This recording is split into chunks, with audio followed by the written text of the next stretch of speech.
सुखा गोकुळीच्या सुखांत पार नाही लेखा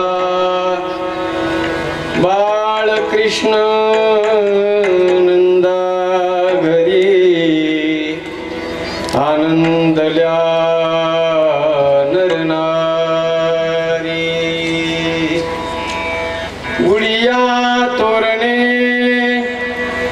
करीती कथा गाती गाणे बाळ कृष्ण नंदा घरी आनंदल्या नरनारी तुका मने छंदे मन मोहिले गोविंदे बाळ कृष्ण नंदा घरी आनंदल्या नरनारी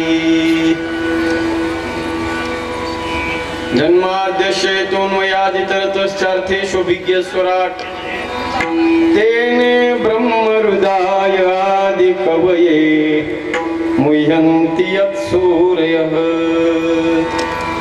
तेजो वारिमृदां यथा विनिमयो यत्र त्रिसर्गो मृषा धाम्ना स्वेन सदा निरस्तकुहकं सत्यं परं धीमहि कृष्ण जिनका नाम है गोकुल जिनका धाम है कृष्ण जिनका नाम है गोकुल जिनका धाम है ऐसे श्री भगवान को बारंबार ऐसे श्री भगवान को बारंबार ऐसे श्री भगवान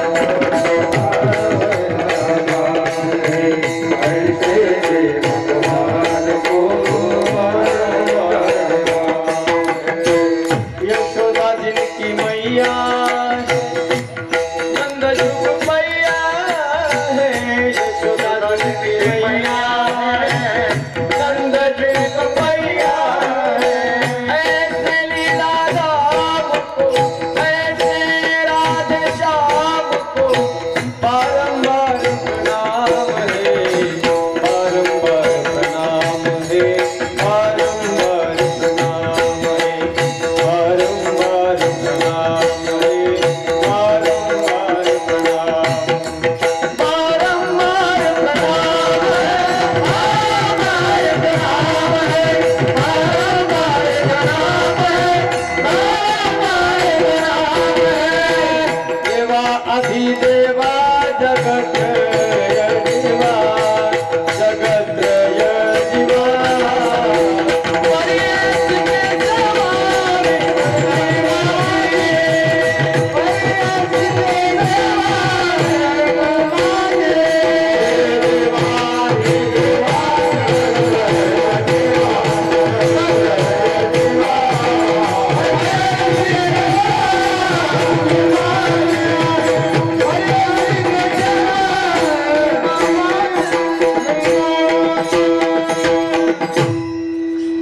भजे व्रजेक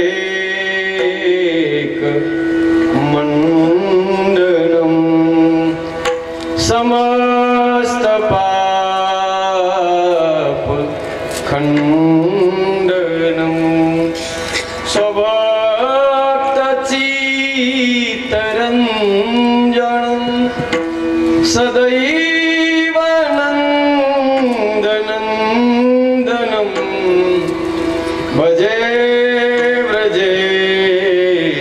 व्रजेकमंडलम गोकुळीच्या सुखा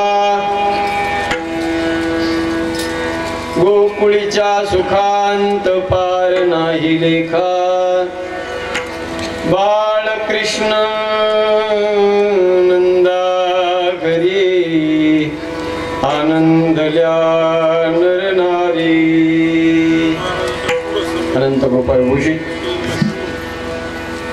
परम मंगलमय परात्पर अखिलेश्वर अकारण करुणावरुणालय भक्तवांच्या कल्पतरू तळितभीत विनिंदित पीतांबरधारी अखिल कोटी ब्रह्मांड नायक कर्तुम अकर्तुम अन्यथा कर्तुम परात्पर परमात्म्याच्या सेवेकरता गायलेला अभंग महान भगवत भक्त वैराग्याचे मूर्तिमंत पुतळे दिहुनिवासी ज्ञानेश प्रिय श्रीमंत संत जगद्गुरु तुकोबार यांचा अत्यंत सुंदर गूढ असा 4 चरणाचा अभंग असून प्रस्तुत अभंगाच्या माध्यमातून श्री तुकोबाराय गोकुळामध्ये भगवान कृष्ण परमात्म्याचा जन्म झाल्यानंतर गोकुळातल्या या गोकुळामध्ये राहणाऱ्या लोकांच्या जीवनामध्ये काय अवस्था प्राप्त झाली त्या अवस्थेचं वर्णन या अभंगाच्या माध्यमातून तुकोबार यांनी केलंय. विठ्ठला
आशीर्वादाने साधू संतांच्या परम कृपेने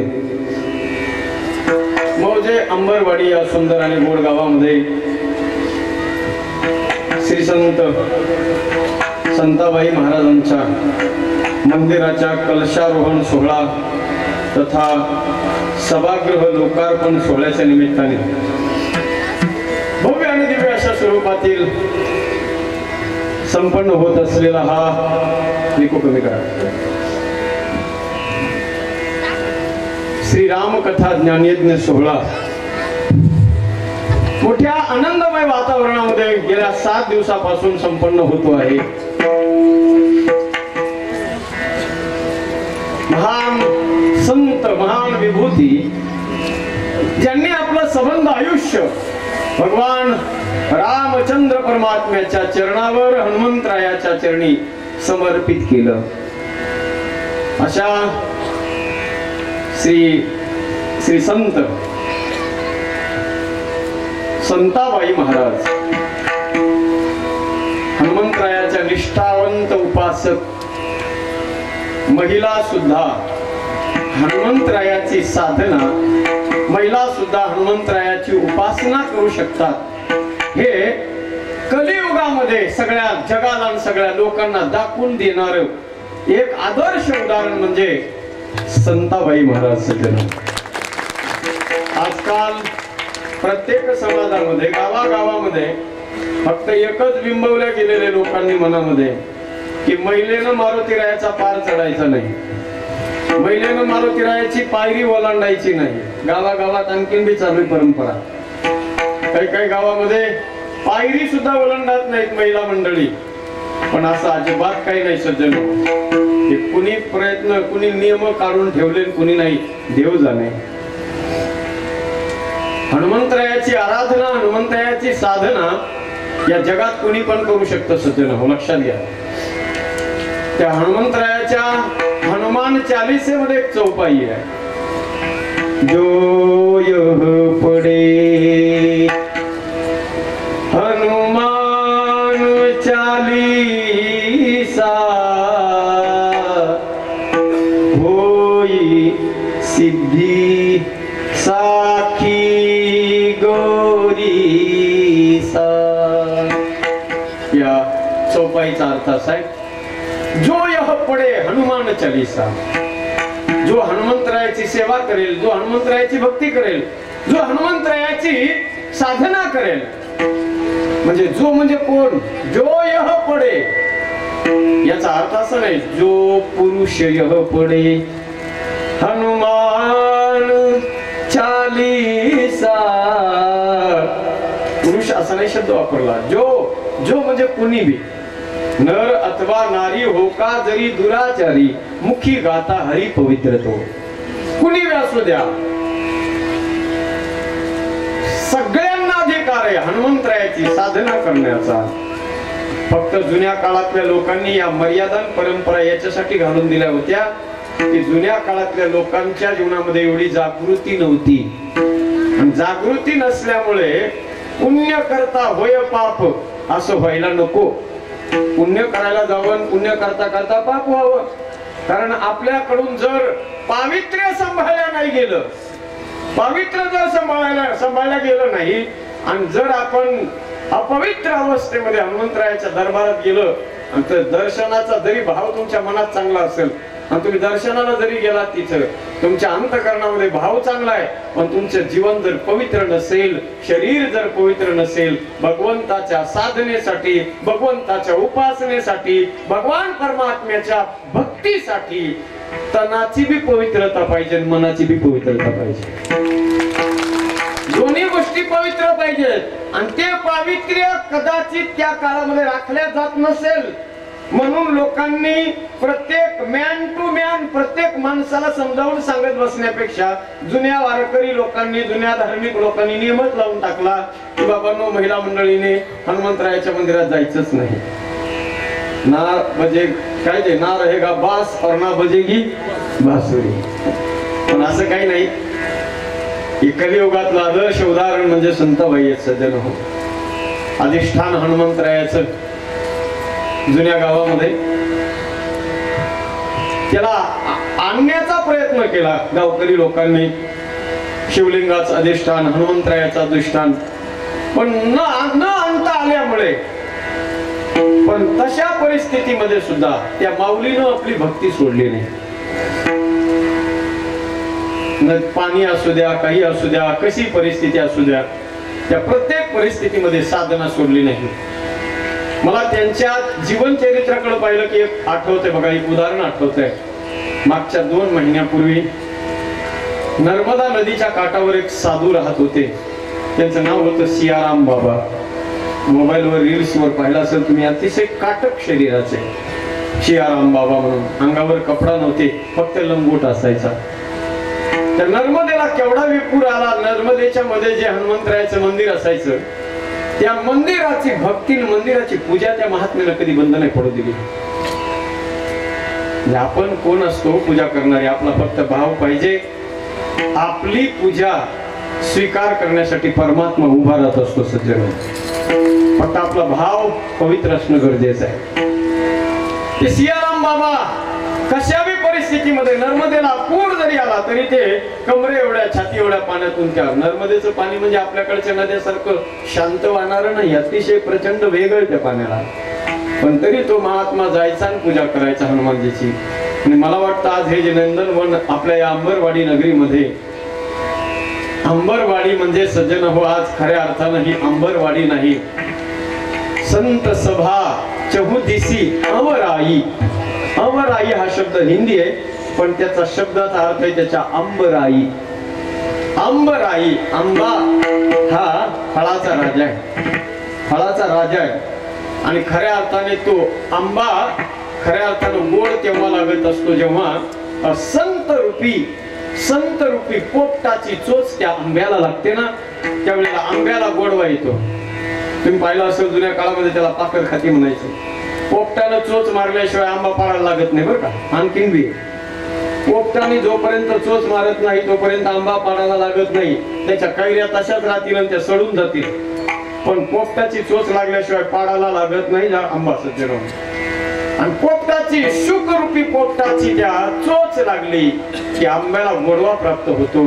तसं संताबाई महाराजांसारख्या संतांची चोच लागली म्हणून आज या अंबरवाडी नावाच्या आंब्याला गोडवा प्राप्त झाला सज्जनो. आज हे जे नंदनवन दिसतंय एका महिला संतांनी आपल्या जीवनामध्ये केलेल्या क्रांतीचा परिणाम आहे. तुमच्या मस्के पाटलांच्या अंतःकरणामध्ये ही भावना जागी झाली.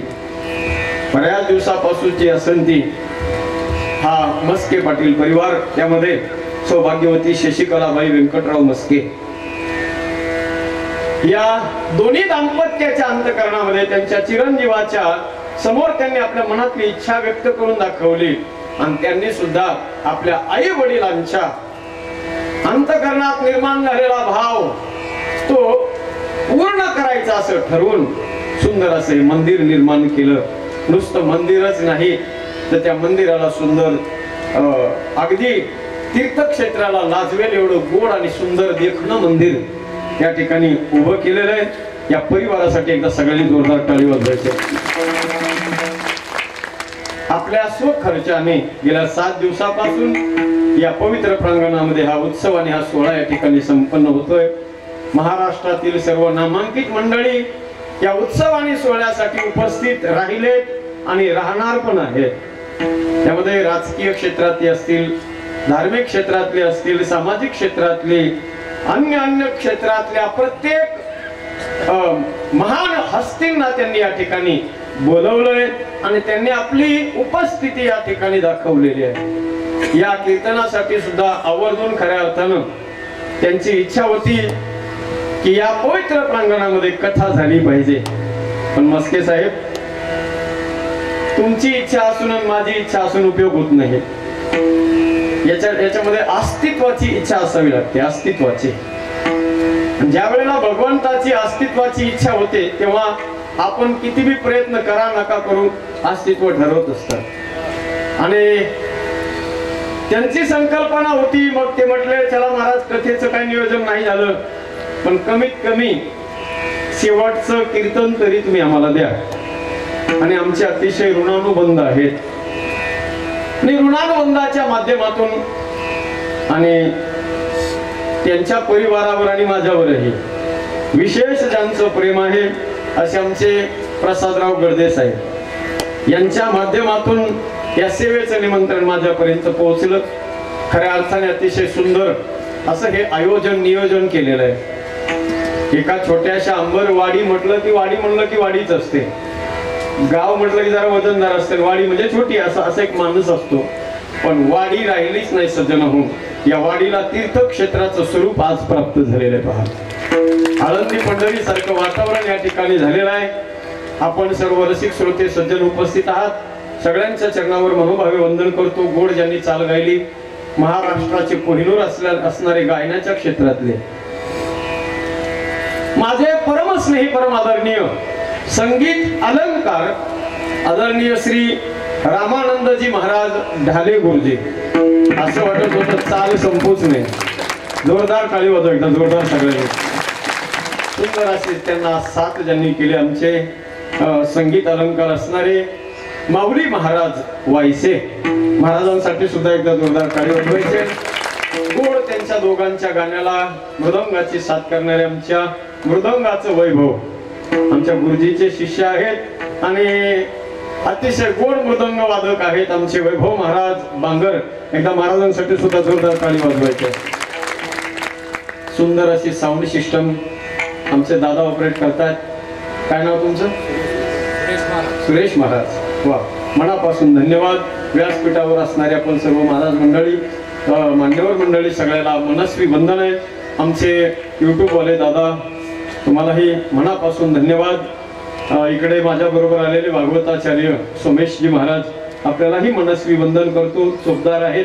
आपण सर्व रसिक श्रोते सज्जनांच्या चरणी मनापासून वंदन करून गायलेल्या अभंगाला अर्थानं पूजण्याचा प्रयत्न आपण सर्वजण करूयात. विठाला